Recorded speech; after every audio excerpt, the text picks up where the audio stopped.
Generosidade e contentamento. Esse é o tema da mensagem de hoje, generosidade e contentamento. Vitória contra a avareza. Vitória contra a avareza. Queridos, a palavra de Deus em Lucas capítulo 12, verso 15. Vai dizer assim: então lhes recomendou: tende cuidado e guardai-vos de toda e qualquer avareza, porque a vida de um homem não consiste na abundância dos bens que ele possui. O que você tem não define você. Você não é definido pelas suas posses. Você é definido por aquilo que Cristo diz a seu respeito. Sei que numa geração em que nós vivemos, de classes sociais, muitas vezes somos definidos por aquilo que possuímos, pela roupa que vestimos, pelo carro que temos, pela posição que ocupamos, pela patente que temos. O céu não nos define dessa forma. Nós não somos definidos pelas nossas posses. Somos definidos por aquilo que o céu declara sobre nós. Em Cristo nós somos feitos filhos amados de Deus. Ele veio para os seus, mas os seus não receberam. Mas todos quanto receberam, Ele deu direito de se tornarem filhos de Deus. João capítulo 1. Nós precisamos então partir dessa premissa, para que a avareza não roube os nossos corações. Porque senão viveremos inquietos, ansiosos, preocupados, à mercê, e completamente submetidos, não ao senhorio de Jesus, mas ao senhorio de Mamon. Preocupado, mas e a inflação? Olha como é que está. Preocupado, e o governo X vai entrar. Preocupado, mas será que eu vou ter? Eu estou ficando velho, eu preciso aí guardar. Eu não estou dizendo que nós não devamos ter sabedoria.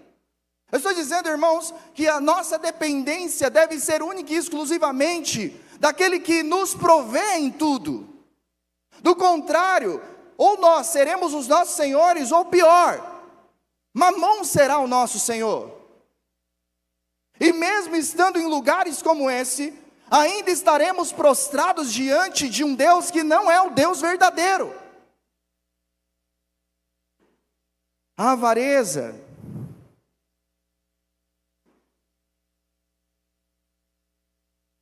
ela me traz aversão de gastar. A gente coloca escorpião no bolso. A gente sai para comer com alguns amigos e diz: cara, eu estou quebrado. Faz essa aí para mim. Quem já passou por isso? A avareza, queridos, faz com que a gente tenha acúmulo excessivo. Alguns até perverte isso, vai para outros extremos e se tornam acumuladores. Porque sim, existem irmãos e irmãs que são acumuladores. Você mal consegue entrar na sua casa, tem de tudo um pouco. Você entra no seu quarto, irmãos, parece, sei lá, uma loja de shopping, de tantos tênis, de tantas calças, de tantos vestidos, que nunca foram usados e sequer serão usados. A avareza me faz guardar aquele jogo de jantar que eu ganhei lá no meu casamento e que nunca foi usado. Eu ganhei 50 mil jogos. Não, vai ficar de herança. Não, é seu precioso mesmo. E a gente poderia estar abençoando alguém. A gente poderia ser canal de bênção para abençoar pessoas. A avareza, ela se demonstra também na ganância. A avareza está intimamente ligada à ganância, ao egoísmo, ao desejo de possuir e controlar o que é seu. É meu precioso. Ninguém toca. É como um sanguessuga. Quanto mais eu tenho, mais quero. Nunca se sacia. Alguns acabam se enveredando para corrupções. Nós somos filhos amados de Deus, os nossos princípios e valores não estão à venda, eles são inegociáveis. Tome cuidado com as propostas. O medo de perder, a avareza se manifesta também no medo de perder. Lembra, o Senhor deu a um talento, e ele diz: opa, deixa eu guardar, porque vai que eu perca. Então é melhor eu guardar um, né? Lembra daquele ditado, é melhor um passarinho na mão do que dois voando. Está vendo? Esse é um pensamento de avareza. A gente não sabe lidar com o que Deus nos deu. Tudo que nós entregamos ao Senhor se multiplica nas nossas mãos, tem poder de multiplicar-se nas nossas mãos. Mas a avareza nos faz ser prisioneiros do medo. O medo, irmãos, de certo modo, ele pode tornar-se um espírito maligno na sua vida, que atua te aprisionando. O medo, sabe aquele medo de tipo, eu vou atravessar a rua, eu olho para o lado, olho para o outro para ver se está vindo carro? Isso é natural, isso é segurança.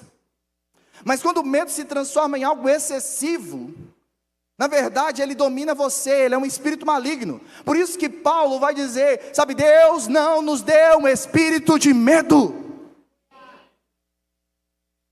Não permita que o medo aprisione você.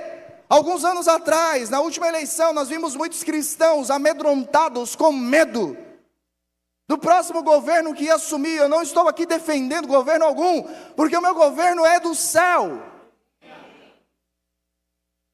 Nós nos movemos por medo, e todas as vezes que nós nos movemos por medo, Deus não está no controle, no governo das nossas vidas. Tome cuidado para que a ganância e a avareza, ela não governe, corroa o seu coração e também a sua espiritualidade.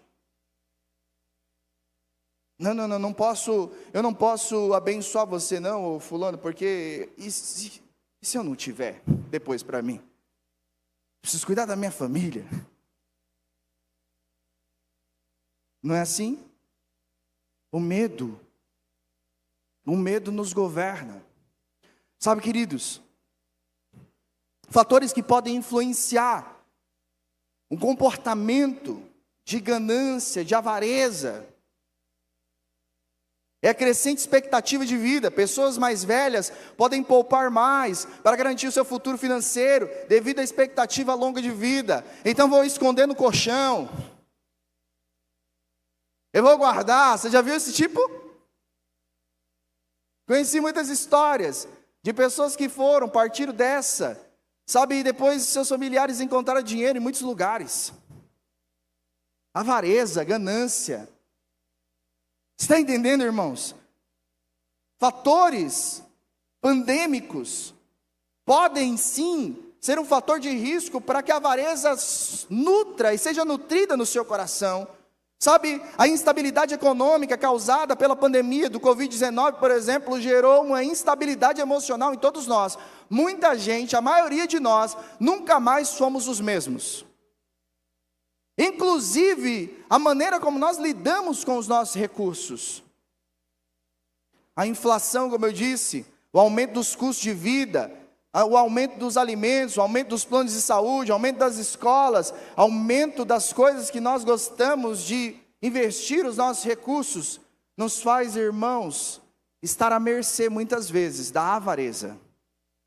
Nós somos fruto do meio em que vivemos. Então o nosso comportamento é modelado pela sociedade a qual nós estamos inseridos. Mas deixa eu te falar, nós temos um padrão muito mais elevado, que é o padrão do céu, é o padrão de Cristo para as nossas vidas. Porque a minha pátria não é o Brasil, a minha pátria é o céu.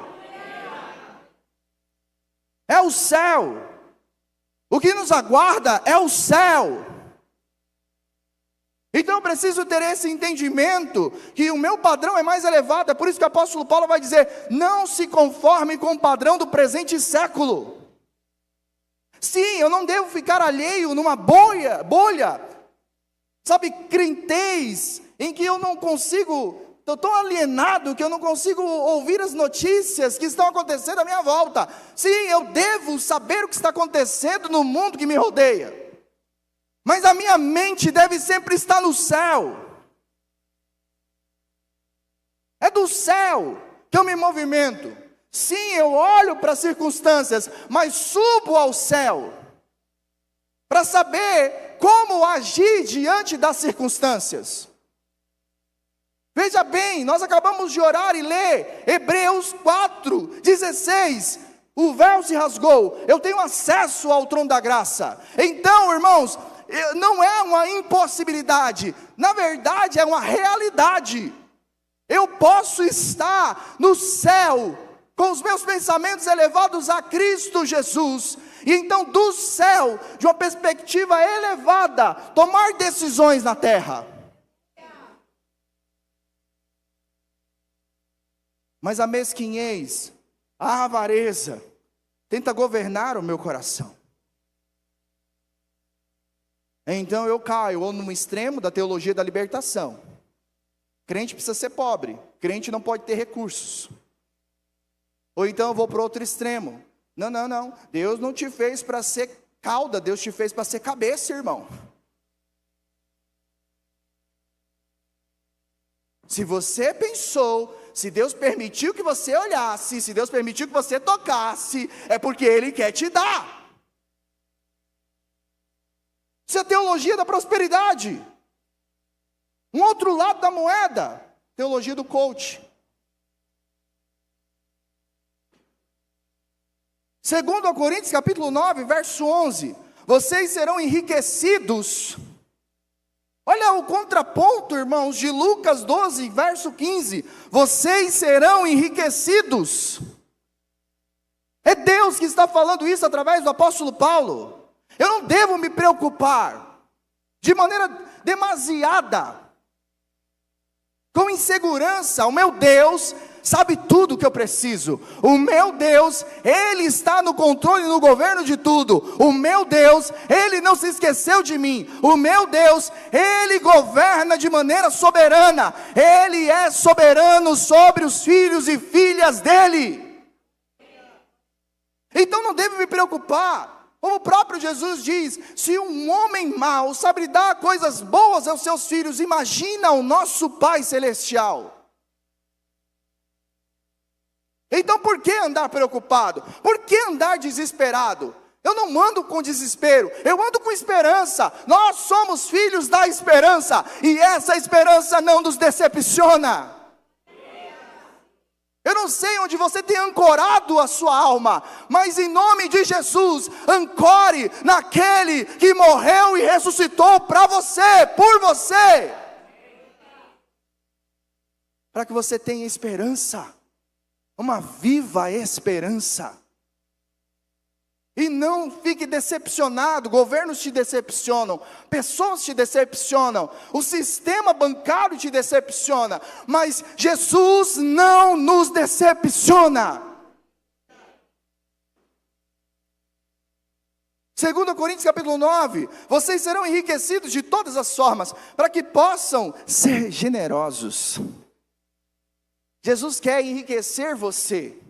E quando eu falo sobre enriquecer, irmãos, eu não estou dizendo que você vai ser milionário, mas em nome de Jesus eu quero declarar que os próximos milionários de Tangará estão aqui dentro hoje, amém? É algo sustentável. Deus quer fazer isso para que você tenha, para abençoar pessoas. A matemática de Deus é simples, Ele te dá para que você possa dividir, e que aquilo que você divide, na verdade, não vai faltar, vai multiplicar. Vocês serão enriquecidos de todas as formas. E quando o Senhor fala de todas as formas, irmãos, não é sobre dinheiro apenas. Deus quer te enriquecer. Nós estamos aprendendo nessa série de mensagens que a verdadeira prosperidade não é só sobre recursos. É sobre talento, é sobre casamento, é sobre família, é sobre saúde, é sobre filhos. É sobre tudo que Deus te dá, porque Ele é bom. Vocês serão enriquecidos de todas as formas, para que possam ser generosos em qualquer ocasião, repita comigo, em qualquer ocasião, em qualquer ocasião, seja com Lula no governo, seja com governo de direita, em qualquer circunstância, em qualquer ocasião, porque quem governa a minha vida é Jesus. É Jesus.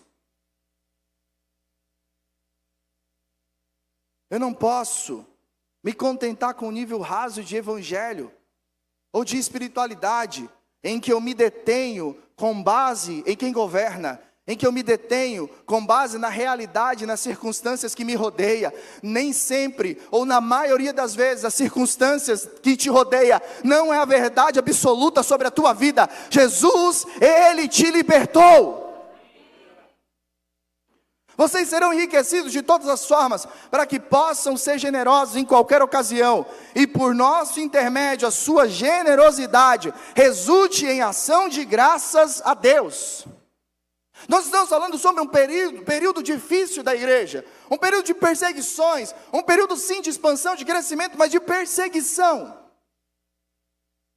Mas ainda assim, a igreja estava vivendo de maneira próspera, porque eles entendiam, quem tinha posses entendia, que se o Senhor, nessa circunstância adversa, estava permitindo que ele tivesse posses, não era para si só, era para abastecer o reino de Deus, era para cuidar de pessoas. Se os meus recursos não estão à disposição do reino, irmãos, eu ainda não entendi quem abençoa a minha vida. Jesus, ele foi claro, ele nos alerta dos perigos da avareza, da mesquinhez, do apego ao dinheiro e às riquezas. Esse tipo de postura, irmãos, quando enraizado nos nossos corações, gera outros filhos, o egoísmo, a insatisfação, a ansiedade, que nos afasta da nossa verdadeira identidade e do nosso propósito. Eu sou filho amado de Deus, estou na terra para manifestar o reino. Então os meus recursos estão comigo e Deus me deu para manifestar o reino através deles. Você está entendendo? Amém? Quem experimenta, irmãos, desse privilégio de ofertar, ele tem um prazer de viver debaixo da provisão de Deus. Ele está debaixo da cachoeira celestial. Então Deus derrama e derrama e derrama, e nunca falta. Ele sempre está na abundância da provisão sobrenatural de Deus, porque ele reconhece que a verdadeira prosperidade não está naquilo que ele possui, mas sim em quem Cristo é, e o que Cristo pode fazer na vida dele. Você tem consciência clara de quem Jesus é na sua vida, e do que Jesus pode fazer na tua história? Porque se tudo que aconteceu na minha vida é mérito meu, irmãos, então exclui Jesus da sua vida. Eu preciso ter consciência clara de quem é Jesus, e o que Ele é capaz de fazer na minha história, o que Ele é capaz de fazer na minha vida, quando eu me submeto ao senhorio dEle. Quando eu estou debaixo da provisão dEle, quando eu tenho consciência de quem me provê em tudo é Jeová Jireh. A generosidade, irmãos, e o contentamento são antídotos para o mal da avareza. Você quer vencer a avareza? Seja generoso. Mas eu não senti, pastor. Meu Deus, você não precisa sentir, irmãos. Princípios bíblicos não se sentem, se aplicam. Você não vai sentir perdoar. Eu não sei o que, mas fulano fez isso comigo, como é que eu vou perdoar? Perdoando? Decisão? Criança faz o que quer, adulto faz o que é necessário. Eu não sou governado pelos meus sentimentos, eu sou governado pelos princípios de Deus. Então submeto o que eu sinto aos princípios de Deus. Você está entendendo, irmãos? Não é sobre sentimento, é sobre realizar, é sobre fazer. Jesus estava sentindo a morte chegar. Ele chega no Getsemane, ele ora, gotas de sangue, sabe, ele chora e gotas de sangue caem. Ele diz: Pai, se for possível, afasta de mim esse cálice. O que é isso, irmãos? Alma, sentimento. Contudo, seja feita a tua vontade. Eu não vim para fazer a minha vontade, eu vim para fazer a tua vontade. Se somos filhos de Deus, devemos andar como Ele andou. Nós não viemos para fazer a nossa vontade, viemos para fazer a vontade daquele que nos amou primeiro. É uma resposta de amor a Deus e de gratidão ao Senhor, que nos redimiu e nos resgatou. Se eu não vivo isso, irmãos, pobre homem que sou. Nós precisamos andar e dar passos em direção a isso. Pastor Carlito Paz, no seu livro, A Vida Biblicamente Próspera, ele vai dizer, quem está contente em Cristo, não busca poder para si mesmo, mas usa suas conquistas para multiplicar vida e esperança. Como eu posso abençoar alguém? Como eu posso ser a resposta da oração de alguém? Você já orou isso? Eu quero te, encorajar a fazer essa oração quando você chegar em casa. Senhor, eu quero ser a resposta da oração de alguém. Senhor, eu quero ser a resposta do clamor de alguém. Amanhã, Senhor, segunda-feira, lá no meu trabalho, permita que eu seja a resposta do clamor de alguém. Alguém no meu trabalho, o Senhor está clamando. Alguém no meu trabalho, o Senhor está orando. Eu quero ser a resposta. Me usa, Senhor, como as tuas mãos. Me usa, Senhor, como as tuas mãos por onde eu for. Me usa, Senhor, com os teus braços para onde eu for. Eu quero anunciar o seu imenso amor. Você está entendendo? Então nós vencemos a avareza, vencemos a mesquinhez, sendo generosos, porque o nosso Deus é generoso. Meu irmão, se tem uma coisa que faz o céu se abrir, é generosidade. Os céus fechados se abrem. Você entendeu? É assim.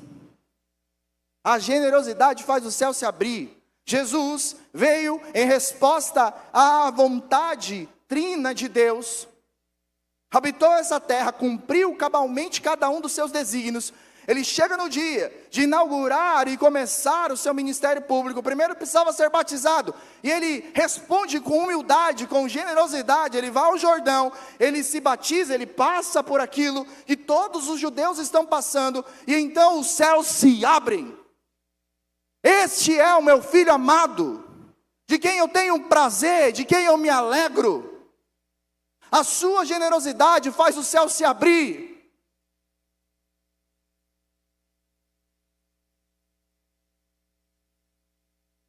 Na verdade, todo mesquinho e todo avarento, ele é idólatra. Porque ele levantou um Deus que não é o Deus verdadeiro. Nós somos chamados, irmãos, para uma existência de plenitude. Como as mulheres estavam aí imersas nessa cultura nesse final de semana. Nós não fomos chamados para uma existência de egoísmo e murmuração. Mas está difícil, olha esse governo. Mas está difícil. Eu estou falando para você gostar de nada não, irmão. Eu estou falando para você abrir a sua boca santa para abençoar, para declarar. Que todo o céu fechado se abra sobre a cidade de Tangará. Que em nome de Jesus os nossos comerciantes vivam de maneira próspera. Em nome de Jesus o nosso comércio seja pujante neste lugar. Que haja emprego e renda. É isso que nós precisamos fazer. Porque foi isso que a palavra de Deus nos ensinou. Jeremias diz que nós deveríamos orar. Orar pela prosperidade da cidade a qual nós somos enviados. Ao invés de reclamar, comece a declarar. Ao invés de maldizer, comece a falar. O Senhor abençoe a cidade de Tangará. Desde lá, da serra, até a divisa. Com qual cidade? Qual? Não, lá em cima. Campo Novo. Nós seremos prósperos. Amém?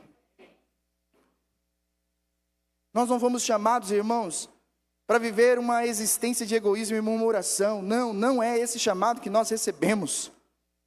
Precisamos ser intencionais em viver biblicamente prósperos. Olhar com uma atenção para as nossas práticas diárias, para a minha vida. A gente gosta de olhar para a vida dos outros.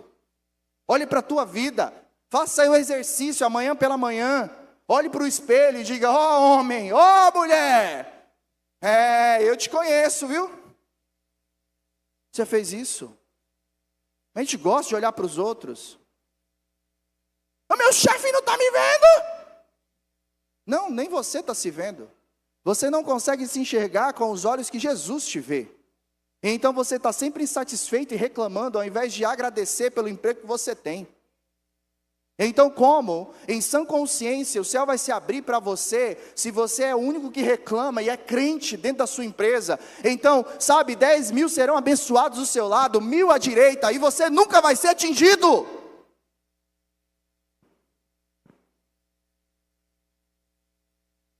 Para de reclamar, seja um abençoador. Celebre os feitos de Deus. Olhe com atenção para a sua postura, acabou aqui.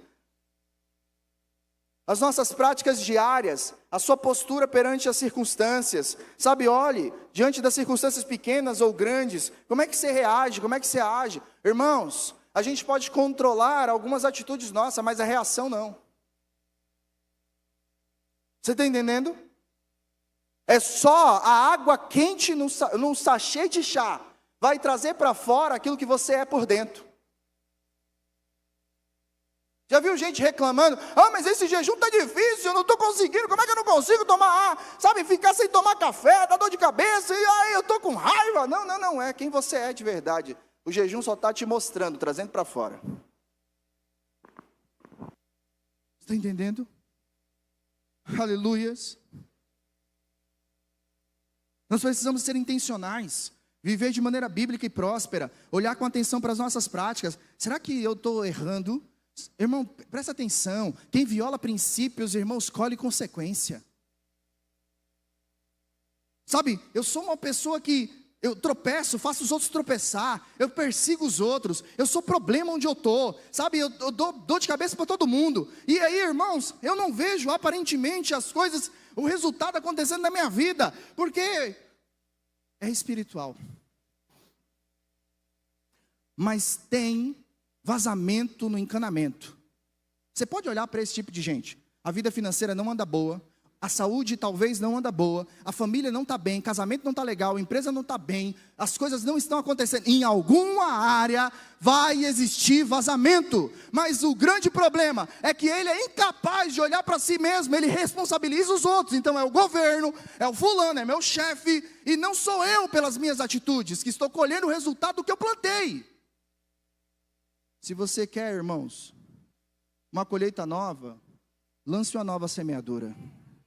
É tolice querer resultados diferentes fazendo a mesma coisa.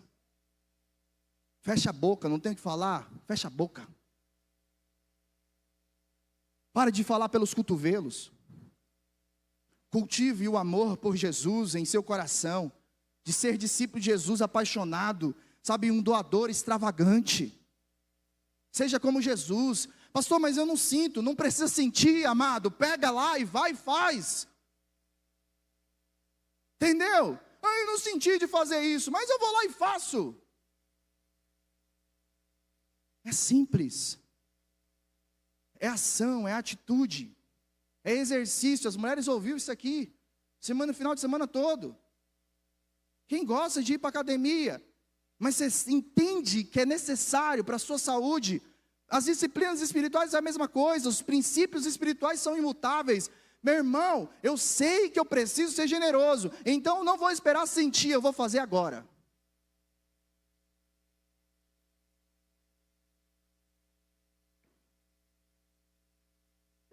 Celebre hoje os feitos de Deus, e você esteja tão grato e satisfeito como Davi, que transformou a sua gratidão em um louvor, em uma pergunta de louvor a Deus. Em Salmo 116, no verso 12, ele vai dizer: que darei eu ao Senhor por todos os benefícios que me tem feito?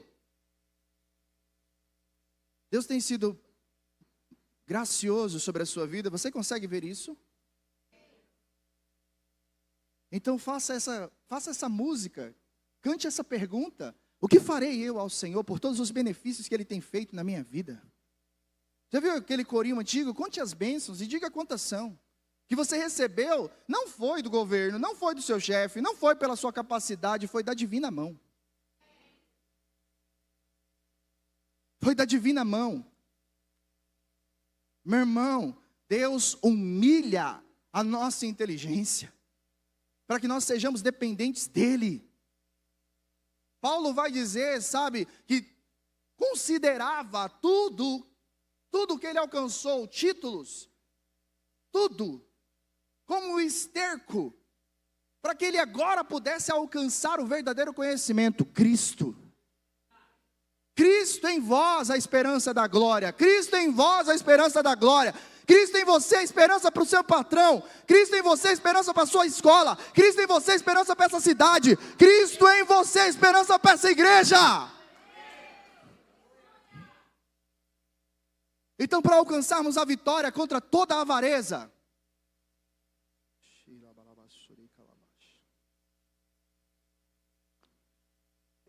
primeira coisa, entenda que a generosidade pode ser extravagante. A generosidade, ela é extravagante. O amor veio ao mundo e se derramou no mundo. Isso é extravagante demais, irmãos. Você entendeu? Porque Deus amou o mundo de tal maneira que Ele derramou o amor. Você está entendendo, amém? Extravagante. Agora entenda uma coisa, quando você for extravagante, a sua extravagância vai incomodar os religiosos e gananciosos. A sua extravagância vai incomodar os avarentos. Para que tudo isso? Lembra de Judas? Para que tudo isso? A gente podia vender isso aí e dar para os pobres. O que Jesus diz? O Evangelho segundo Samuel, não o Senhor. Digo eu, não o Senhor, como Paulo diz. Ô avarento, os pobres vocês sempre terão convosco. Eu já estou indo. Você não entendeu ainda não? Foi isso que Jesus disse para Judas. Não foi, sim ou não? É isso, irmãos. Para de ficar apegado. O mesmo Deus que te deu, é o mesmo Deus que te dá hoje. Aleluias. Então, Maria pegou um frasco de nardo puro, que era um perfume caro, derramou-o sobre os pés de Jesus, e os enxugou com seus cabelos. E toda a casa, diga toda a casa, a extravagância, irmãos, inunda os ambientes. Toda a casa se encheu com a fragrância do perfume. Entretanto, um dos seus discípulos, Judas Iscariotes, que mais tarde iria traí-lo. Observe bem, a palavra e a tradição e a teologia não diz que deveria ser Judas. Diz que deveria existir o filho da perdição. Não existe lá, vai ser Judas o Iscariotes. Não diz. Tanto que Jesus, ele diz, Pedro, Pedro, Satanás tentou peneirar você. Observe bem, Satanás, ele está ao nosso derredor, amém? Ele andando ao derredor dos discípulos de Jesus, procurando, sabe, avareza, procurando brechas, procurando algum lugar para entrar. E então ele encontra Judas, ele encontra Pedro, e ele peneira, diz Jesus. E aí Jesus diz, mas eu intercedi por você, Pedro, para que quando você amadurecer, você se torne padrão para os teus irmãos. Perceba bem, cuidado com o teu comportamento. O Satanás, ele fica ao derredor, avaliando brechas, para que ele possa devorar. E ele é paciente, ele é muito paciente. Ele é um ser milenar. Ele não muda o seu modus operandi. Mas a gente ainda continua caindo.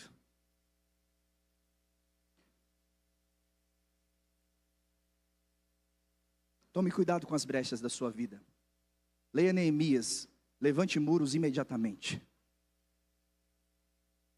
Então Maria pegou um frasco de nardo puro, que era perfume caro, derramou sobre os pés de Judas, e os enxugou com seus cabelos, e toda a casa se encheu da fragrância do perfume. Entretanto, um dos discípulos, Judas Iscariotes, e mais tarde iria traí-lo, objetou: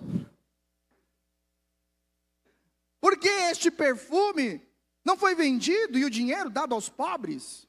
Boas intenções, boas intenções. Seria 300 denários? Uau, ele até fez a conta. Ele estava tão bem intencionado que até já fez as contas. Ele não falou isso por interesse pelos pobres, mas porque era ladrão, sendo responsável pela bolsa de dinheiro, costumava tirar o que nela era colocada. Jesus respondeu: deixe-a em paz. Ela guardou esse perfume para o dia da preparação do meu sepultamento. Meu Deus, irmãos, essa mulher estava vendo algo que o discípulo não via. O cara estava perto de Jesus, mas foi incapaz de perceber o que uma mulher percebeu. Está chegando o dia, eu vou preparar o meu Senhor. Está entendendo? Meu irmão, não adianta, você pode ter o melhor pastor, o melhor mentor, o melhor líder, mas se o seu coração for obstinado, irmãos, não tem o que ser feito. A obstinação nasce de um coração que dá brechas para a avareza, que levanta outros ídolos que não é o Senhor da glória. Deus deseja uma entrega plena, completa, total. Se não for para ser assim, irmãos, nem faça. Lembra? Ananias e Safira? Pedro diz: não era seu? Você não precisava ter feito isso. Agora, porque você não entregou plena, extravagante, você vai morrer. Porque você não mentiu a homens. Você está entendendo, irmãos? Tem muita gente que não morreu fisicamente, mas está morto espiritualmente, já faz muito tempo. Não vê, não percebe, não sente. Jesus está aqui e ele está olhando para o lado de lá. Cadê Jesus? Cadê Jesus? Que em nome de Jesus o Senhor abra os olhos do seu coração nessa noite. Aleluias, aleluias. Não é necessariamente, irmãos, quantidade, mas é com o que nós temos. É dessa forma que nós precisamos entregar e ser extravagantes, mesmo que seja pouco, mesmo que seja 2 moedinhas, mesmo que seja tudo que você tem. Há 3 formas principais de nós sermos extravagantes: dízimo. Dízimo. Gente que não consegue fazer o mínimo. Dízimo, dizimar, 10ª parte. Ai, mas eu posso dar do bruto ou dar do líquido? Irmão, se eu me pergunto nisso aí, é porque na verdade eu já estou demonstrando onde está meu coração. Porque quem é extravagante, quem de verdade é generoso, ele não está preocupado, ele não está se perguntando, ele simplesmente faz. Porque o importante é dar com alegria. Se não está com alegria, irmão, esquece. Esquece. Tem um monte de avarento que fica de olho no que os outros colocam aqui dentro, mas é incapaz de ele mesmo se levantar e colocar aqui, e quer meter o bedelho. Qual foi a última vez que você dizimou? Há 3 formas: dízimo, fé, fé, fé. É tudo que eu tenho.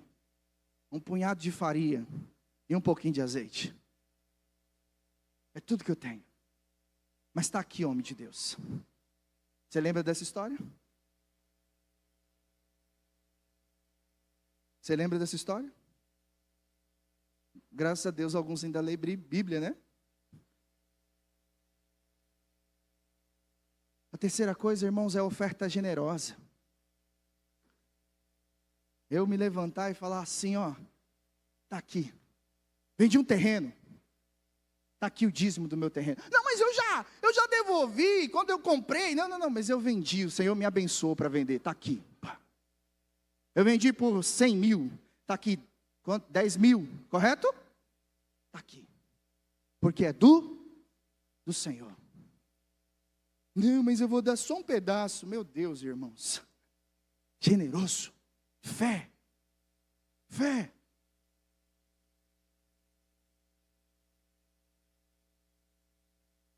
A nossa caminhada, irmãos, é crescer nessas práticas todos os dias. Se eu não consigo ainda, comece dando o primeiro passo. Qual é o primeiro passo que eu tenho que dar, pastor? Comece sendo um fiel dizimista.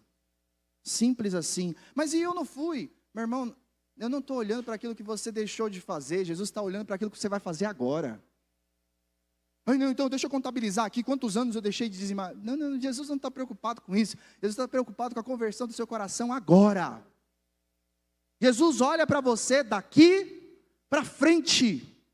O olhar de Jesus para nós, irmãos, não está sobre o passado, mas daqui para frente. Segundo, abra os olhos para os milagres de Deus. Tu me cercas por trás e pela frente, e põe a tua mão sobre mim. Salmo 139, verso 5. Esse salmo é lindo demais. Abra os teus olhos para os milagres de Deus. Deus te dá livramento todos os dias. Deus te abençoe de todas as formas. Quantos homens e mulheres não voltaram para a sua casa esse final de semana? Quantos sepultamentos foram feitos? Você está vivo. Você está entendendo, irmão? A vida é um precioso presente de Deus. E cada novo dia é uma oportunidade para agradecer. O Senhor nos abençoa e nos protege abundantemente de maneiras, irmãos, que vão além da nossa compreensão. A gente nem entende, Deus está abençoando. A gente nem compreende, Deus está abençoando. Terceiro, fuja do acúmulo e da ostentação. Provérbios 16, verso 8. É melhor ter pouco com justiça do que ter grande lucro com injustiça. Não é sobre pouco ou muito, é sobre quem é senhor do pouco e quem é senhor do muito. Entendeu? É simples assim. Porque se o Senhor é o Senhor do pouco, esse pouco nas minhas mãos será muito. Amém? Aleluias. Pode perceber, irmãos, você deve ter alguém na sua família, alguém próximo de você, um amigo, que às vezes ganha menos que você e faz mais coisas que você, já viu? Já viu isso aí? Não é sobre o quanto ganha, é sobre quem é Senhor. Amém? Às vezes teve gente aqui que ganhava menos em outras temporadas, mas era mais feliz. Hoje ganha muito, mas não consegue ser satisfeito. Isso é uma demonstração clara, irmãos, de quem é Senhor da vida. Quem é Senhor da sua vida? A simplicidade é um estilo de vida que nasce da sabedoria, entre distinguir o essencial do supérfluo. O que eu preciso? Eu posso não ter tudo o que eu quero, mas eu tenho tudo o que eu preciso. É assim que Deus quer que você viva. Não é viver sem recurso, não é teologia da libertação. Não é viver sem recurso, vou agora vender tudo, não. Mas é sobre fazer escolhas pelo propósito e não pelo valor material. Eu me movo por propósito. Se tem propósito, eu faço. Se não tem propósito, eu não entro nisso. Ai, mas é uma oportunidade boa. Não me movo por oportunidade. Eu me movo por propósito. Judas viu uma oportunidade boa entregar o mestre por 30 moedas. Nós nos movemos por propósito.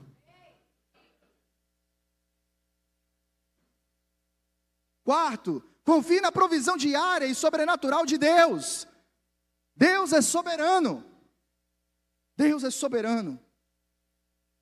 A gente canta, irmãos, vamos acreditar. O nosso Deus é soberano, não é? Deus é soberano, irmãos. Confie em Deus. Confie em Deus.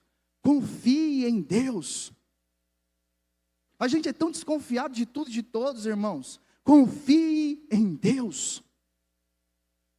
Salmo 34, verso 10. Os leões podem passar necessidade e fome, mas os que buscam o Senhor, nada tem falta. Aleluia! É o Jeová Jireh que vai à nossa frente, é o Deus da provisão.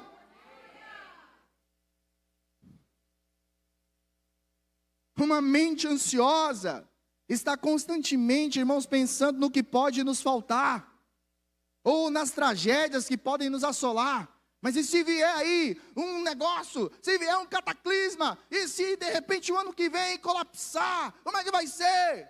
O nosso Deus é soberano. Entendeu? É isso. Ele ainda está sentado no trono.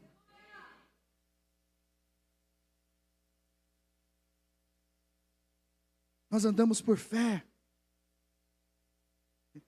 E não pelos nossos planos mirabolantes. E não pelas nossas convicções estranhas. mas por uma convicção genuína de que Deus cuida de cada detalhe, supre, sabe, a realidade das nossas vidas. O que realmente é bom e necessário, Ele vai te prover. Ele é nosso Jeová Jireh. Quinto, invista em seus relacionamentos saudáveis. Cuidado quem você põe na sua mesa, porque você se alimenta também dessas amizades. Às vezes a gente não sabe por que, sabe, o céu fechou sobre a minha casa. Estou andando com gente avarenta.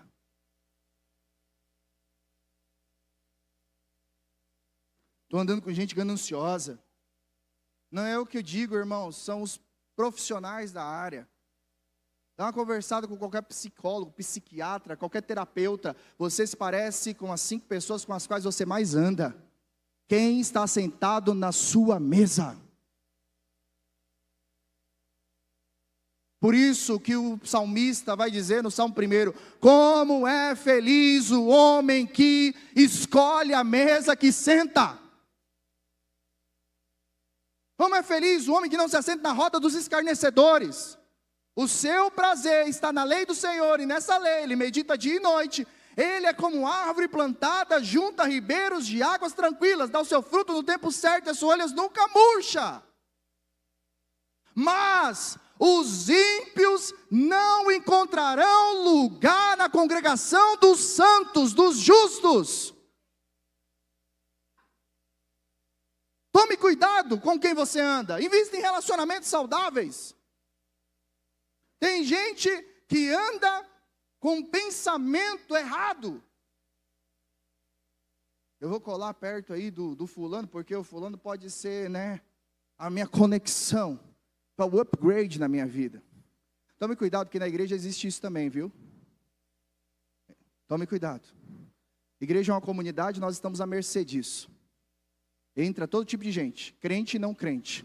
Existe uma igreja triunfante e uma igreja militante. A igreja triunfante é aquela que vai habitar o céu. A igreja que está aqui ainda militando é a igreja que ainda está aqui.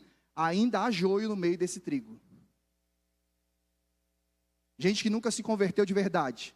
Gente que foi convencida pelo evangelho e que está na igreja por causa de amigos, por causa de amizade, por causa de conexões. A igreja, irmãos, pode ser uma armadilha para crente ingênuo. E pode ser um lugar para lobo devorador.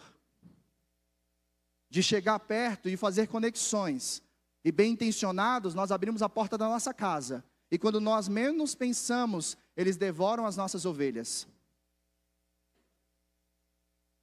Tome cuidado para quem você abre a sua porta. Tome cuidado para quem você ouve telefonema. Tome cuidado para quem você lê mensagens de texto.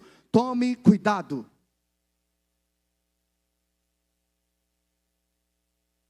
Filipenses capítulo 4, verso 1. Portanto, meus irmãos, a quem amo e de quem tenho saudade, vocês que são a minha alegria e a minha coroa, permaneçam assim firmes no Senhor, ó amados. Permaneçam firmes no Senhor, ó amados. Bens materiais são passageiros e limitantes. São as pessoas em nossas vidas que irão compartilhar as alegrias, irmãos, e nos apoiar nas dificuldades. Pessoas são eternas. Então eu preciso escolher bem quem anda comigo. Você entendeu? Escolha bem quem está com você.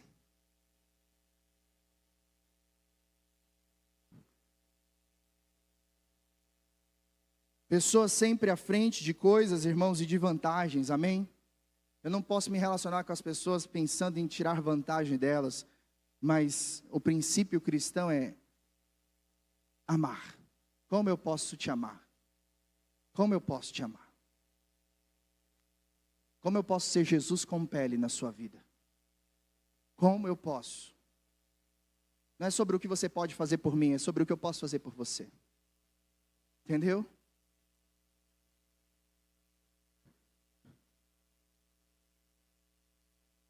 Por último, celebre as suas conquistas, Salmo 34, verso 1. Bendirei ao Senhor em todo tempo, bendirei ao Senhor em todo tempo, bendirei ao Senhor em todo tempo. Em todo tempo Deus é bom em todo tempo Deus é bom. Bendirei ao Senhor para sempre. O seu louvor estará sempre nos meus lábios. Acorde pela manhã e dê louvores a Deus. Ao finalizar essa noite, finalize com louvor e gratidão ao Senhor. Seja grato em todas as circunstâncias e celebre as pequenas e grandes conquistas e ações de graças ao Senhor, ofertando com gratidão, honrando e alegrando o coração do nosso Deus. Pastor Carlito Paz, no seu livro, ele vai dizer assim: desfrute hoje sem ser dominado pelo amanhã. Viva como um presente hoje. O domingo ainda não terminou, amém? É o presente de Deus para a tua vida, então celebre o presente, aproveite cada momento, cada detalhe. Como uma criança que recebe um presente, irmãos, ele fica o dia inteiro, sabe, mexendo naquele presente. Às vezes ele nem joga a própria sacolinha do presente, porque tudo é festa para ele. Celebre esse dia, porque é um presente de Deus, e Deus o fez para você. Amanhã, pastor, amanhã pertence ao Senhor, ainda não está na sua rota. O que você tem é um presente, o passado não existe mais. O futuro é uma possibilidade, com base naquilo que você faz agora.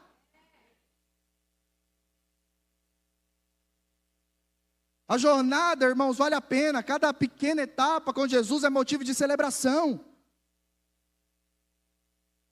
Salmo 126, o verso 3, na versão Almeida Revista e Atualizada, a RAA: grandes coisas fez o Senhor por nós, e por isso estamos alegres. Será que você pode repetir esse texto comigo nessa noite?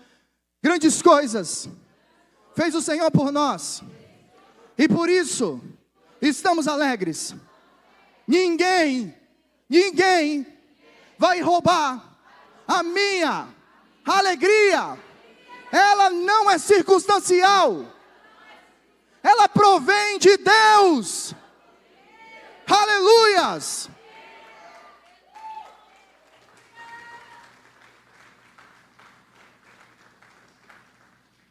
Primeiro Timóteo capítulo 6, verso 6,